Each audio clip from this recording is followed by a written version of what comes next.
las lecturas de esta mañana nos ponen en dos situaciones que nos marcan el inicio de un nuevo tiempo.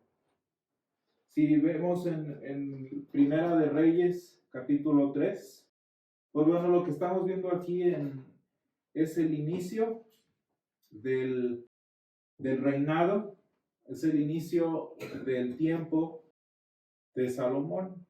Cuando nosotros estudiamos la historia del pueblo de Israel, hay un periodo que se le conoce como la Edad de Oro o la Edad de Gloria de la historia del pueblo de Israel.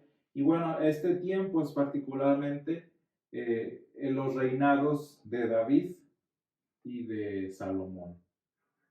Es muy triste ver que pues, realmente los años de gloria del pueblo de Israel nada más fueron esos años, porque tanto el tiempo de los jueces se les conoce como la Edad Oscura, que fue todo lo previo a David, y los años posteriores, la última mitad del reinado de Salomón hasta la caída de Babilonia se les llama como, en historia se les conoce como la época de la perdición. Entonces prácticamente, pues este es el único momento en el que el pueblo de Israel medio está bien delante de Dios y delante de los hombres, por así decirlo, ¿no? Es el tiempo de prosperidad en el que crece el reino de Israel hasta convertirse pues en una de las pequeñas potencias que estaban en el Medio Oriente.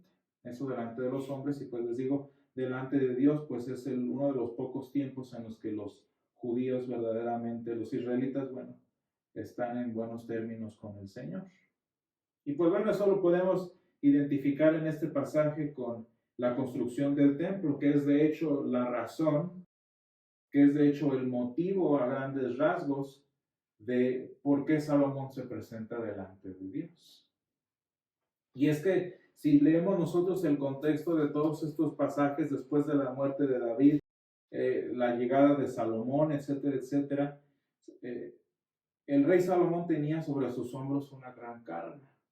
No estamos hablando nada más de que tenía sobre sí mismo el peso del reino que le había dejado su papá, sino que también tenía este importante, casi diríamos sobrenatural proyecto, que era la construcción del templo. Yo estoy seguro que por lo menos para David y para Salomón la construcción del templo era mucho más, ocupaba mucho más su pensamiento que la transición de poder de entre un lado y otro. Y Salomón pues sentía el peso de tener su atención en la construcción del templo y aparte gobernar el pueblo. Vean ustedes lo que dice Salomón cuando está orando. Le dice: tú hiciste gran misericordia a tu siervo David, mi padre. Dice: y tú le has reservado en tu gran misericordia, en que le diste un hijo que se sentase en su trono. Y entonces está hablando, ¿no?, de cuál es el contexto del que viene, y luego dice, entre lo bueno y lo malo, porque ¿quién podrá gobernar tu pueblo tan grande? Ese es el siguiente aspecto, ¿no? Y pues bueno, vemos que entonces Salomón está a las puertas de un gran proyecto de vida, de una gran responsabilidad que pues prácticamente va a durar toda su vida, ¿no?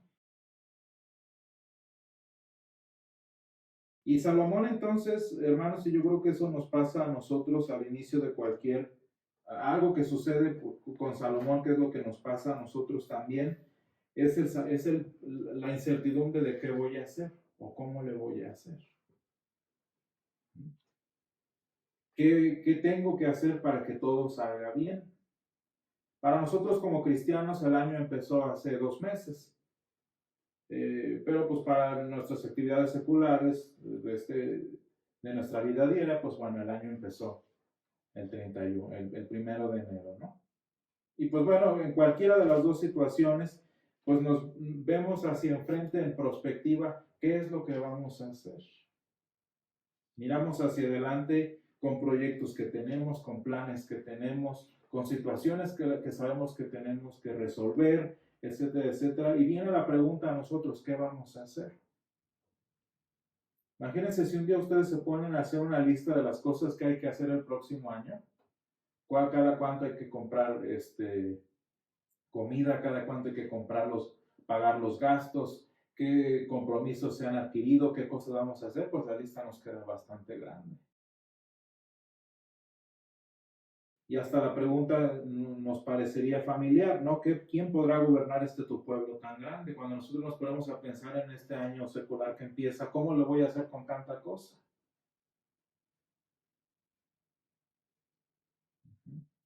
Pues bueno, esta es una situación con la que nosotros nos enfrentamos, pero hay algo muy particular de este pasaje que nos enseña por lo menos el inicio, cómo inició el corazón de Salomón.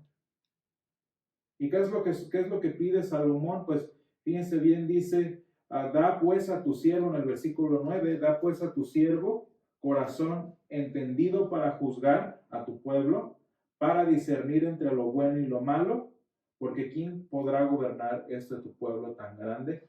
El versículo 9, hermanos, es el cumplimiento de una de las profecías respecto del Mesías.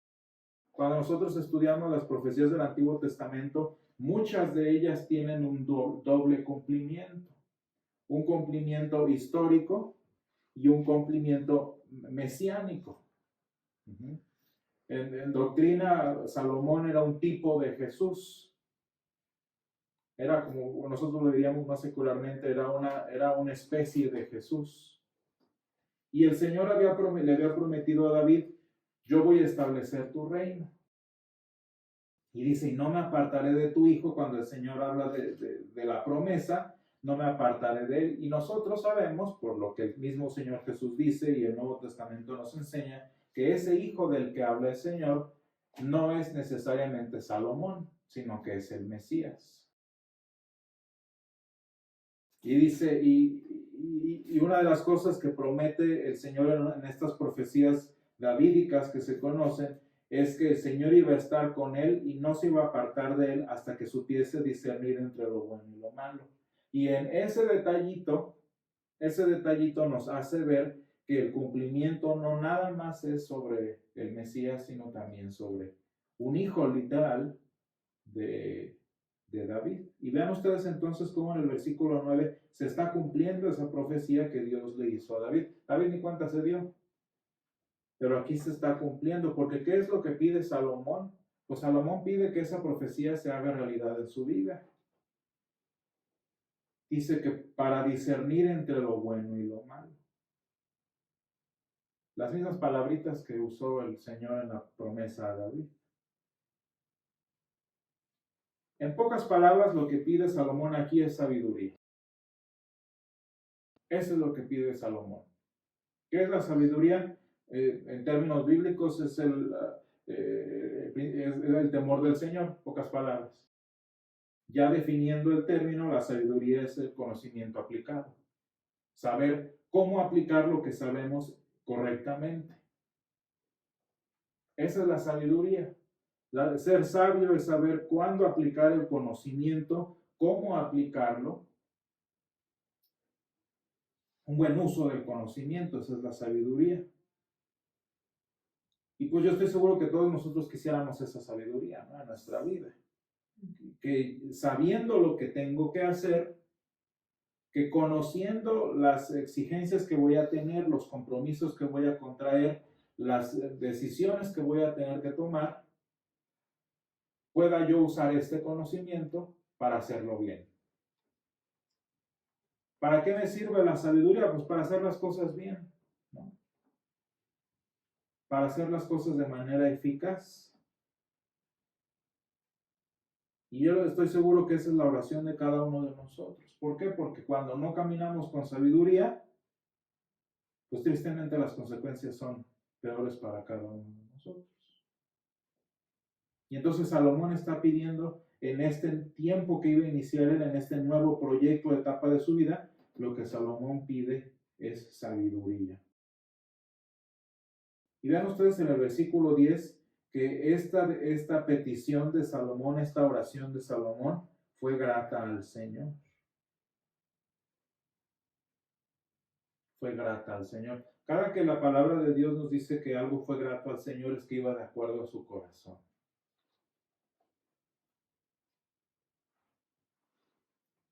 Que fue grata al Señor porque iba de acuerdo a su corazón.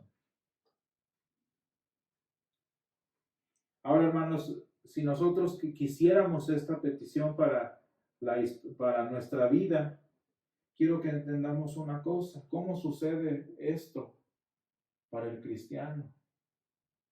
¿De qué manera podemos tomar buenas decisiones como cristianos?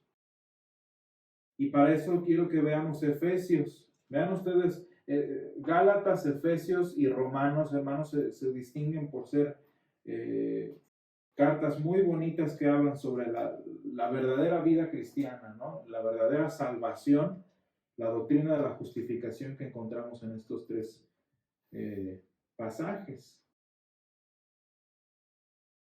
Y dice, hablando de esto, de buenas decisiones y sabiduría, etcétera, etcétera. Dice en el versículo 8, que hizo sobreabundar para con nosotros en toda sabiduría e inteligencia. Pero quiero que noten que en el listado de cosas que San Pablo nos está dando aquí, los versículos del 1 al 7, del 3 al 7, se fijan cómo la sabiduría y la inteligencia son resultado de. Vean ustedes con lo que empieza San Pablo. San Pablo empieza con nuestra salvación. Habla de la predestinación nuestra. Bueno, no es predestinación, es elección eterna nuestra. Habla de nuestra salvación, de nuestra adopción. Ese es el término que utiliza en el versículo 5, cuando el Señor nos hizo hijos adoptados suyos. Estamos hablando de que somos salvos, simplemente. El Señor nos predestinó, como dice ahí la palabra, después nos adoptó y finalmente nos hizo aceptos en Cristo Jesús. El apóstol San Pablo, hermanos, les está hablando a creyentes. El apóstol San Pablo no está hablando con quien no conoce a Dios. El apóstol San Pablo está hablando con un cristiano. ¿Por qué es importante esto, hermanos? Porque cuando nosotros como cristianos nos enfrentamos al mundo, a situaciones como las de Salomón, como las de un nuevo año, como las de un nuevo proyecto, etcétera, etcétera, cuando nosotros estamos en las puertas de estas cosas, el cristiano tiene una bendición única, que es la sabiduría de Dios. Lo mismo que pidió Salomón en su oración. Los cristianos tenemos la sabiduría de Dios a nuestra disposición. Y aquí viene a veces un problema. Fíjense qué bonito dice aquí el apóstol en el versículo 9, dándonos a conocer el misterio de su voluntad, según su bien para nosotros, ¿no? Dándonos a conocer el misterio de su voluntad. Aquí viene el detalle, que es de hecho San Pablo habla de esto en Romanos 1.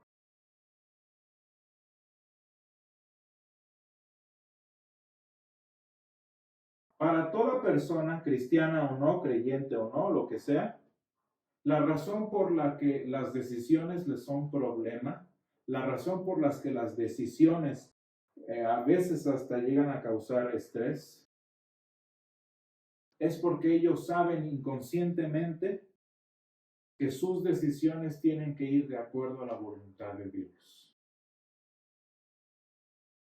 Todas las personas, cristianas o no cristianas, creyentes o no creyentes, saben que sus decisiones deben ir en conformidad a la voluntad de Dios. Porque si alguien hace algo que no es la voluntad de Dios, no va a salir, no va a resultar.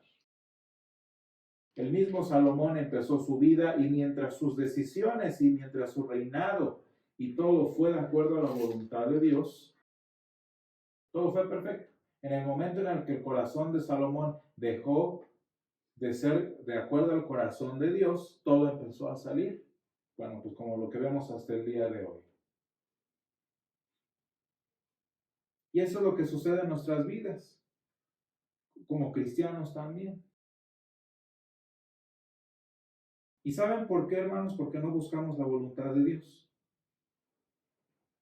Una persona que no lo conoce no sabe cuál es su voluntad. Una persona que no lo busca no sabe cuál es su voluntad. ¿Y saben qué es lo triste? Que sus decisiones las tiene que tomar por suerte, por azar, o aventarse a ciegas.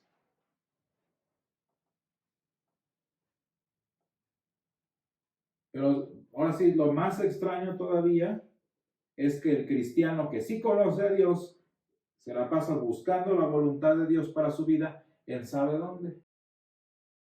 Y fíjense qué chistoso, hermanos, muchos cristianos sienten que para tomar una decisión 100% perfecta y que no va a tener ningún problema, necesitan tener un sueño acerca de eso, necesitan recibir una palabra profética, necesitan que un ángel se les aparezca, etcétera, etcétera.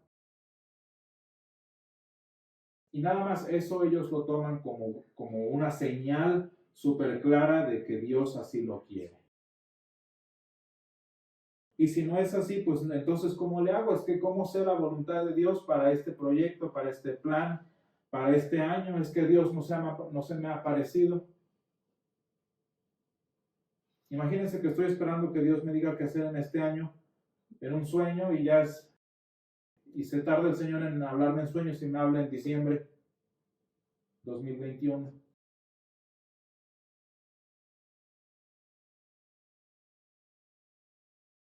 ¿Se dan cuenta que al final de cuentas es la misma? De estar, como decimos nosotros, en el aire. ¿A qué se refiere entonces San Pablo cuando dice dándonos a conocer el misterio de su voluntad? Pues en la palabra. En ningún lugar vas a encontrar la voluntad de Dios sino en las Escrituras. No hay otro lugar en donde vas a encontrar la respuesta para esta decisión, la respuesta para este otro problema, sino en la palabra de Dios. Y yo hablaba con una persona carismática y me decía, ay, pero ¿cómo? En la escritura jamás voy a encontrar si debo tomar este trabajo o no. Ahí en la palabra nunca voy a encontrar si debo comprar esta casa o mejor aquella otra. La escritura no dice eso. Debe haber algo más. Y yo le decía, allí es donde, bueno, le decía a esta persona, de entrada estás menospreciando las escrituras. Porque las escrituras te sirven para todo menos para la vida diaria. Y las escrituras son casi completas. Pero más allá de todo eso, yo le dije, ahí es donde entra la sabiduría. ¿Cómo le hace un cristiano, hermanos? ¿Cómo le podemos hacer en este año? Y con esto voy terminando. ¿Cómo le puede hacer un cristiano para tomar buenas decisiones en este año? Pues solamente teniendo la sabiduría de Dios. ¿Y de dónde saco la sabiduría de Dios? Yo les acabo de decir que es lo que tenemos nosotros a nuestra disposición. No sé si ustedes, volvemos al contexto de Efesios, San Pablo está hablando con cristianos. San Pablo está hablando con individuos que saben que fueron predestinados, que saben que fueron adoptados, que saben que fueron hechos aceptos y que viven en Cristo. ¿Qué es la sabiduría según nos enseña la palabra, hermanos? La sabiduría es el temor del Señor.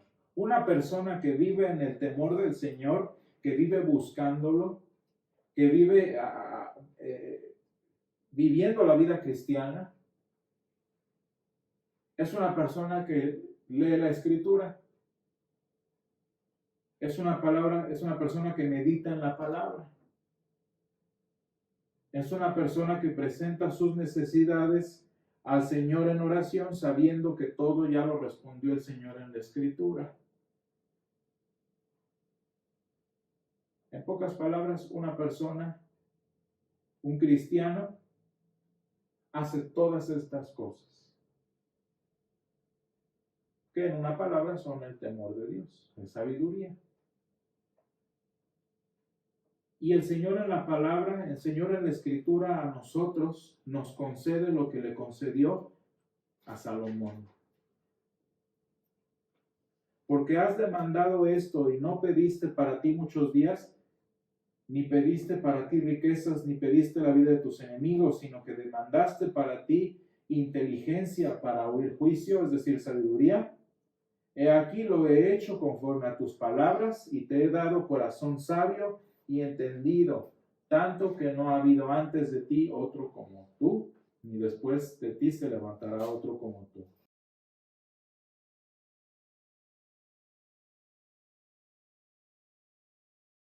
¿Se fijan que el Señor respondió? ¿Cómo le vamos a hacer, hermanos, con este año lleno de proyectos y de situaciones? ¿Cómo le puede hacer un cristiano? No sé si ustedes recuerden que el pastor Flores siempre terminaba sus sermones con una frase que decía: mas buscad primeramente el reino de Dios y su justicia y todo lo demás vendrá por añadidura. Este versículo, hermanos, nos dice un montón de cosas acerca de la sabiduría cristiana. ¿Por qué, hermanos? Porque un cristiano, según nos enseña San Pablo, según nos enseña el testimonio de la vida de Salomón, un cristiano busca primeramente el reino de Dios y su justicia. Un cristiano desarrolla y le es concedida la sabiduría de Dios. Y un cristiano que tiene la sabiduría de Dios toma decisiones como el Señor le da. Como no se interesa en lo intrascendente, sino en buscar primeramente el reino de Dios y su justicia, ese reino de Dios, esa justicia que encontramos en la Escritura, le da lo que necesita y más, para que por manera natural, a través de decisiones sabias, a través de buenos juicios en las situaciones de vida, todo lo demás venga por añadidura. Pero fíjense la palabra añadido, o sea, es un extra que el Señor nos da. Hermanos, como cristianos tenemos, asumimos, creemos, confesamos que la voluntad del Señor nos está alimentando todos los días. A través de su palabra, el Señor nos ha mostrado el misterio de su voluntad, como dice San Pablo. Y ese misterio de su voluntad, poco a poco, a través de la predicación, a través del sacramento, a través de la lectura de la palabra, a través de la oración de alguna manera también, el Señor nos va dando su voluntad en nuestra vida. De tal manera que hay un momento en el que, al igual que Salomón, mis decisiones son las decisiones del Señor. Mis elecciones son las elecciones del Señor. ¿Se fijan que eso estaba haciendo el niñito Jesús? ¿Por qué no buscas si en los negocios de mi Padre me es conveniente estar? Qué bonito es que en nuestra vida, hermanos, lleguemos a esa situación en la que estuvo el niñito Jesús. ¿Por qué me buscas? O sea, ¿por qué te sorprendes que todo me va bien, que todo me sale bien, si en los negocios de mi Padre me es necesario estar? Hermanos, que en este año que iniciamos, busquemos primeramente lo que importa. Que nuestra plegaria sea lo que importa. Que nuestra plegaria sea eso que pidió Salomón. Señor, simplemente ayúdame a pensar, a decidir, a querer como tú. Señor, dame ese deseo del temor tuyo. Hazme sabio. Punto. ¿Y cómo me voy a hacer sabio? Simplemente aprendiendo, nutriéndome, fortaleciéndome en los negocios de mi Padre que están escritos en la palabra de Dios. Y el niñito Jesús crecía y se fortalecía en edad y en gracia delante de Dios, que es lo que importa, y por consecuencia obvia, y de los hombres.